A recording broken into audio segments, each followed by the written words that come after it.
नमस्ते, जय हिंद, जय भारत। तो आज का वीडियो बहुत ही महत्वपूर्ण उन सभी अभ्यर्थियों के लिए जो कि 2025 में 12वीं पास करने के बाद नर्सिंग कोर्स में अपना सुनहरा भविष्य बनाना चाहते हैं। जैसा कि आप लोगों को पता है, नर्सिंग में आपके पास BSc nursing, MSc nursing, paramedical जैसे बहुत सारे अच्छे कोर्सेज होते हैं, लेकिन उसके साथ साथ ऐसे भी कोर्सेज हैं जिन्हें कि हम जीएनएम जैसे कि जनरल नर्सिंग मिडविफरी के नाम से जानते हैं, और दूसरा कोर्स है आपका एएनएम जैसे कि ऑक्सिलरी नर्सिंग मिडविफरी के नाम से जानते हैं। ये कोर्सेज आप डिप्लोमा कोर्सेज होते हैं और आप इनको 3 साल के अंदर, 2 साल के अंदर और एक इंटर्नशिप करने के बाद जो है आप इसे कर सकते हैं, और उसके बाद बहुत ही अच्छी जगह पे आप जो है एज ए नर्सिंग ऑफिसर काम कर सकते हैं। और सबसे अच्छी बात यह है कि ये जो दोनों कोर्सेज है, इसमें आप अगर आपने नेशनल इंस्टीट्यूट ओपन स्कूलिंग से भी अगर आपने 10+2 किया है तो भी आप जो है इस कोर्सेज के बारे में सोच सकते हैं। ठीक है, तो आज का वीडियो होने वाला है उत्तराखंड में स्थित हेमवती नंदन बहुगुणा गढ़वाल में जो आपकी मेडिकल यूनिवर्सिटी है ना, मेडिकल यूनिवर्सिटी, वहाँ पे उनके जीएनएम और आपके ये आपका एएनएम कोर्स होता है, बीएससी नर्सिंग, एमएससी नर्सिंग और पैरामेडिकल। तो आज का जो डिटेल वीडियो है वो जीएनएम और एएनएम के बारे में, बाकी भी डिटेल वीडियो इन पे आएंगे। यहाँ पे जो है आप इस कोर्सेज को कर सकते हैं और इसके लिए आपको एंट्रेंस एग्जाम देना पड़ता है। और बाकी एलिजिबिलिटी क्राइटेरिया क्या है भाई, आपको पता है +2 होना चाहिए, कहीं पे 40% मांगा जाता है, कहीं पे 50%, और आपके क्या क्या सब्जेक्ट आपके पास होने चाहिए। प्लस उसमें ये बोला जाता है कि इंग्लिश एज अ सब्जेक्ट आपने 12वीं में पढ़ा होना चाहिए। बच्चों का प्रश्न होता है कि मैम क्या जो बॉयज़ हैं वो एएनएम कोर्स को कर सकते हैं या जीएनएम, या दोनों के लिए फॉर्म भर सकते हैं? तो सारी जानकारी इस एएनएम जीएनएम नर्सिंग कोर्स जो यहाँ पे चल रहा है उसकी डिटेल वीडियो आपके लिए हमारा इसी वीडियो में है, और सारा जो एग्जाम पैटर्न है, किस तरीके से आपने एग्जाम देने के बाद यहाँ पे आपका एडमिशन हो सकता है 2025 में।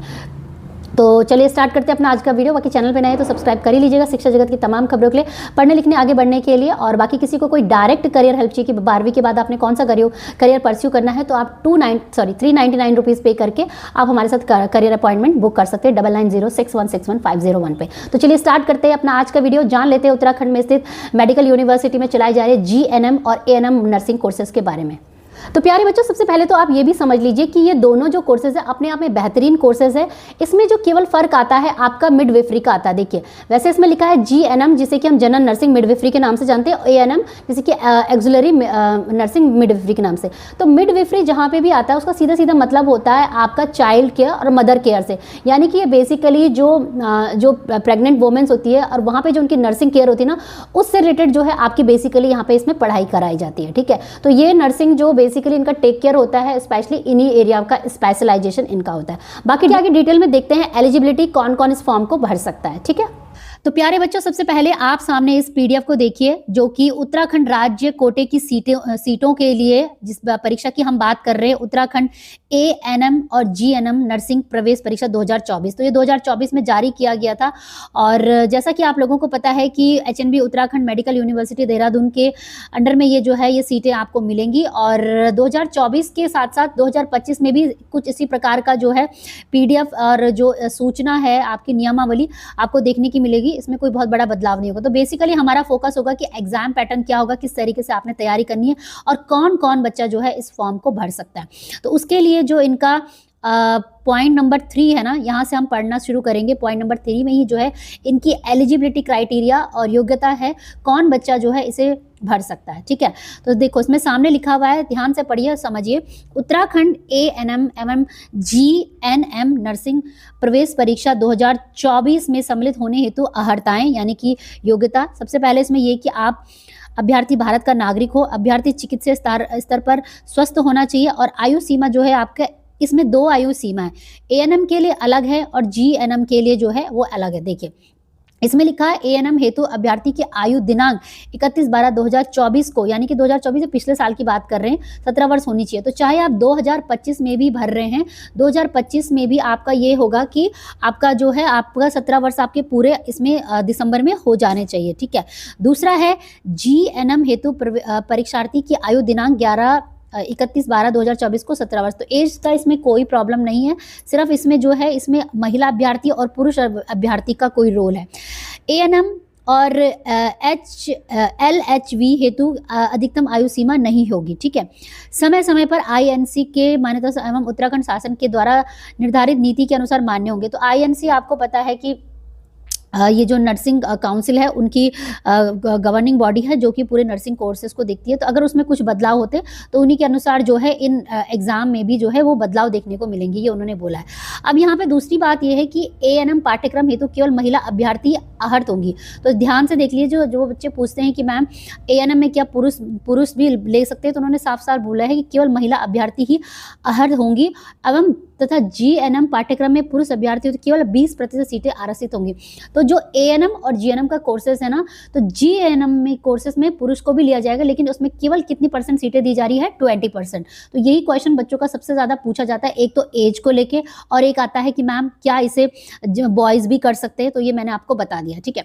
बाकी इसके अलावा इन्होंने क्या क्या निम्नलिखित जो है आपकी एलिजिबिलिटी होनी चाहिए बैठने के लिए। उत्तराखंड राज्य के ऐसे कोई स्थायी मूल निवास अभ्यर्थी जिनके द्वारा हाई स्कूल 10+2 अथवा समक्ष दोनों परीक्षाएं उत्तराखंड राज्य से किसी मान्यता प्राप्त या विश्वविद्यालय से आपने किया, ठीक है। दूसरी है ऐसे अभ्यर्थी जो उत्तराखंड राज्य के स्थायी मूल नहीं है, जो नहीं है, ठीक है, यानी कि जो यूपी बिहार कहीं दूसरे के हैं, तथा जिनके द्वारा हाई स्कूल एवं 10+2 अथवा समक्ष दोनों परीक्षाएं उत्तराखंड राज्य में स्थित किसी मान्यता प्राप्त शिक्षण संस्थान से उत्तीर्ण किए हुए परीक्षा में बैठने हेतु आहर्त होंगे, परंतु वे किसी आरक्षित सीट का दावा नहीं करेंगे। देखिए वो ये कह रहे हैं कि मान लीजिए कि आपने 10वीं और 12वीं जो है उत्तराखंड से किया। मान लीजिए कि अगर आपके पापा कभी सरकारी नौकरी में रहे हों और उनकी पोस्टिंग उत्तराखंड में रही हो, तो जाहिर सी बात है आपने 10-12 साल उत्तराखंड में निकाले होंगे, है ना। तो 10वीं 12वीं अगर आपने उत्तराखंड से किया, लेकिन उसके बावजूद भी अगर आप बाहर चले गए, दूसरे राज्य में चले गए, तो भी आप इसमें अप्लाई करने के लिए जो होंगे एलिजिबल होंगे। लेकिन वो क्या कह रहे हैं, वो कह रहे हैं कि आप जो उत्तराखंड का जो रिजर्वेशन है ना, सिर्फ वो नहीं ले पाएंगे, लेकिन इसमें बैठ पाएंगे और आपकी जो काउंटिंग होगी वो किस में होगी, जनरल सीट में होगी। ये कहने का मतलब है, ठीक है। तीसरा है उत्तराखंड राज्य के ऐसे स्थायी मूल निवासी अभ्यर्थी जिनके द्वारा हाई स्कूल 10+2 अथवा समकक्ष परीक्षा कोई एक अथवा अनिश्चित परीक्षाएं उत्तराखंड राज्य के बाहर स्थित मान्यता किसी प्राप्त शिक्षण संस्थान से उत्तीर्ण की हो। वो ये कह रहे हैं यहाँ पे कि अगर आप कोई मूल निवासी भी उत्तराखंड के, ठीक है, अगर आपने मूल निवासी चाहे आप उत्तराखंड के रहे हो, लेकिन आपने जो है पढ़ाई जो है आपने बाहर से की, जैसे मान लीजिए मैं आपको अपनी दीदी का एग्जांपल बताती हूँ, उसने जो है अपना डोमिसाइल वगैरह जो है उत्तराखंड का ही बनाया, लेकिन उसके बच्चे जो है वो दिल्ली में स्टडी करते, तो उस केस में भी जो है आपको ये सारे बेनिफिट मिलेंगे, ठीक है। तो यही यहाँ पे उन्होंने क्लियर किया। दूसरे वे अभ्यर्थी जो 2 वर्ष में 12वीं इंटरमीडिएट की परीक्षा में सम्मिलित हुए। अब कुछ बच्चे कहते हैं कि मैम हम जो है अभी 12वीं की परीक्षा दे रहे हैं लेकिन रिजल्ट नहीं आया, क्या होगा, यानी कि 12वीं में 2025 में अभी इसके फॉर्म आ जाएंगे अप्रैल में, और आपने पेपर दिए हैं अपने मार्च में, लेकिन आपका रिजल्ट कब आ रहा है, जुलाई तक आ रहा है, तो क्या इस फॉर्म को भर सकते हैं। तो उसके लिए उन्होंने बोला है कि सम्मिलित हुए हैं एवं जिनका परीक्षा परिणाम घोषित बोर्ड द्वारा नर्सिंग प्रवेश परीक्षा 2024 के लिए पंजीकरण हेतु निर्धारित अंतिम तिथि तक घोषित नहीं हुआ है, वे अभ्यर्थी भी नर्सिंग प्रवेश परीक्षा में सम्मिलित हो सकते हैं। कहने का तात्पर्य ये है कि अगर आप अपियरिंग कैंडिडेट मतलब कि आपने 12वीं के पेपर दे दिए लेकिन रिजल्ट नहीं आया है ना, लेकिन तब भी आप इस आईएनसी के जो ये नर्सिंग का जो एएनएम जीएनएम का जो परीक्षा होगी ना उसमें बैठ सकते हैं। लेकिन ये नहीं है कि आप 12वीं में अभी इसी साल 2025 में गए हैं और फिर आप इस कोर्स में जो है आप बैठ जाएंगे, आप नहीं बैठ पाएंगे। आप फाइनल जो है आपका 12th का पेपर होना चाहिए, ठीक है। ये है, ये कहने का मतलब है। बाकी इन्होंने न्यूनतम शैक्षिक अर्हता जो है आपको पता ही है कि इसमें एएनएम पाठ्यक्रम हेतु न्यूनतम शैक्षिक योग्यता 10+2 होना चाहिए। कला विषय में गणित, भौतिकी, रसायन शास्त्र, जीव विज्ञान, बायोटेक्नोलॉजी, अर्थशास्त्र, राजनीतिक शास्त्र, इतिहास, भूगोल, व्यावसायिक अध्ययन, लेखांकन, गृह विज्ञान, समाजशास्त्र, मनोविज्ञान एवं दर्शन शास्त्र, हेल्थ केयर साइंस केवल वोकेशनल स्ट्रीम में किसी मान्यता प्राप्त बोर्ड से उत्तीर्ण किया। तो +2 में जिनके बच्चों के ये सब्जेक्ट है ना वो इस फॉर्म को भर सकते हैं, एएनएम को, ठीक है। अब आता है NIOS बोर्ड से अगर किसी ने किया है 10+2 तो उनका या तो कला अथवा साइंस विषय से उत्तीर्ण अभ्यर्थी भी एएनएम पाठ्यक्रम में प्रवेश हो सकते हैं। तो भाई जो बार बार पूछते हैं कि मैम हमारा national institute of open schooling से तो क्या हम इस फॉर्म को भर सकते हैं, तो जी हाँ बिल्कुल आप भर सकते हैं, लेकिन बशर्ते आपके ये सब्जेक्ट उनमें से होने चाहिए, ठीक है। दूसरा आता है जीएनएम। तो जीएनएम के लिए आपको पता ही है कि 20% सीट जो है वो बॉयज़ के लिए आरक्षित है। तो बॉयज़ देख लीजिए, इसमें ये लिखा कि न्यूनतम जो है पहले तो 40% मार्क्स जो है आपके 10+2 में होने चाहिए। कितने 40% मार्क्स आपके 10+ में होने चाहिए।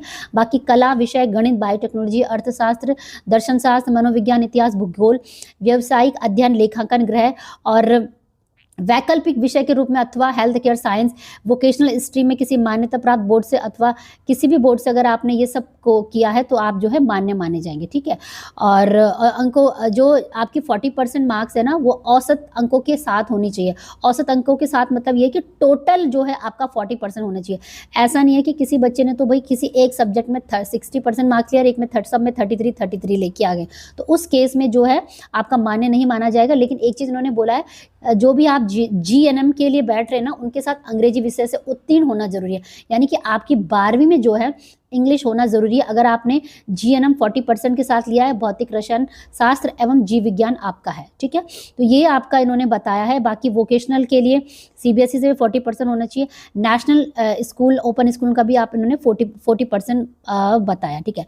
यहाँ पे बच्चे नॉर्मल दूसरा क्वेश्चन ये भी पूछते हैं कि मैम क्या हम दोनों के लिए अप्लाई कर सकते हैं? जो जी हाँ, आप बिल्कुल दोनों के लिए अप्लाई कर सकते हो, और दोनों के लिए अप्लाई करने के लिए जो है आपको इसमें फॉर्म भरना पड़ेगा, ठीक है। तो जब फॉर्म आएंगे उस समय भी आप देख लीजिएगा, क्योंकि चैनल को सब्सक्राइब करेंगे ना तभी सारी अपडेट मिल पाएगी, क्योंकि अगर कुछ भी बदलाव होगा तो वो चैनल के माध्यम से मिलेगा। ये तो 2024 का प्रारूप है, ठीक है। और आरक्षण संबंधी ये आपका बता ही दिया है। अब हम सीधे पढ़ जाते हैं एग्जाम पैटर्न की तरफ। तो देखिए ये है एग्जाम पैटर्न आपका GNM का, जो कि सामान्य भाषा हिंदी, प्रारंभिक गणित, सामान्य विज्ञान, सामान्य अध्ययन, सामान्य ज्ञान 20-20 नंबर का ये होगा। तो कुल मिला के हम ये कह सकते हैं कि 100 नंबर का जो है आपका ये पेपर होने वाला है, ठीक है। ये आपने पढ़ना है। ANM के लिए आपके इन्होंने बोला है सामान्य भाषा, अंग्रेजी, हिंदी, प्रारंभिक गणित, सामान्य विज्ञान, सामान्य अध्ययन, और 10-10 नंबर का और 20 नंबर का, ये आपके इस तरीके से एग्जाम पैटर्न आपका होगा, ठीक है। अब इसके साथ साथ ANM एवं GNM नर्सिंग पाठ्यक्रम प्रवेश के लिए भारतीय नर्सिंग परिषद, जैसे कि हम INC के नाम से जानते हैं, मानक अनुसार उपप्रवेश की लिखित परीक्षा आयोजित की जाएगी। तो भाई जो अब जो परीक्षा है ना वो INC के ही पाठ्यक्रम के हिसाब से की जा रही है, और यही आपका एग्जाम पैटर्न आपका होने वाला है, ठीक है। और इसमें इन्होंने बोल दिया है ये प्रश्न 2 घंटे का होगा, ठीक है। प्रत्येक प्रश्न 1 अंक का होगा और पूर्णांक 100 अंक के होंगे।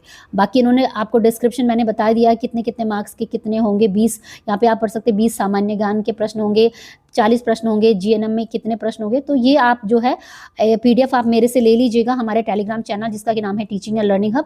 बाकी ऑब्जेक्टिव टाइप क्वेश्चन आएंगे, एक प्रश्न दिया रहेगा, उसके 4 विकल्प आपको देंगे। जो सही विकल्प होगा उस पर काला गोला भर के आपने OMR शीट पे जो है आपने इसमें अपना जमा कर देना, ठीक है।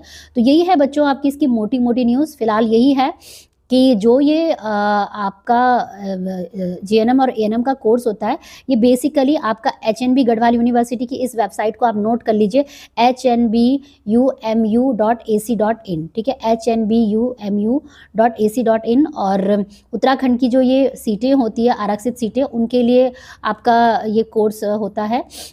उसके लिए प्रवेश परीक्षा होती है राज्य की कोटा सीटों के लिए। बाकी और एलिजिबिलिटी क्या है वो भी मैंने आपको बता दिया। तो बस बच्चों यही था आज का वीडियो। आई होप कि ये वीडियो आपके लिए हेल्पफुल रहा होगा। और इस वीडियो को सुनने के बाद, देखने के बाद भी अगर आपका कोई प्रश्न है तो आप हमें कमेंट कर सकते हैं, और डायरेक्टली किसी को कोई करियर हेल्प चाहिए तो 399 रुपीज़ पे करके आप हमारे साथ करियर अपॉइंटमेंट बुक कर सकते हैं। जैसा कि मैंने पहले ही वीडियो में बताया कि ये जो यूनिवर्सिटी है उत्तराखंड की हिमवती नंदन बहुगुणा गढ़वाल मेडिकल यूनिवर्सिटी, यहाँ पे ANM GNM के साथ साथ BSc नर्सिंग के कोर्स भी चल रहे हैं, पैरामेडिकल, उनके भी वीडियो चैनल पे भी आएंगे, और डिस्क्रिप्शन बॉक्स में भी आपको इन सभी मेडिकल कोर्सेज का लिंक मिल जाएगा। तो जाइए और अपना 2025 में अगर जिस भी कोर्सेज में आप इंटरेस्टेड हैं और एलिजिबल हैं उसमें अपने फॉर्म भर लीजिए।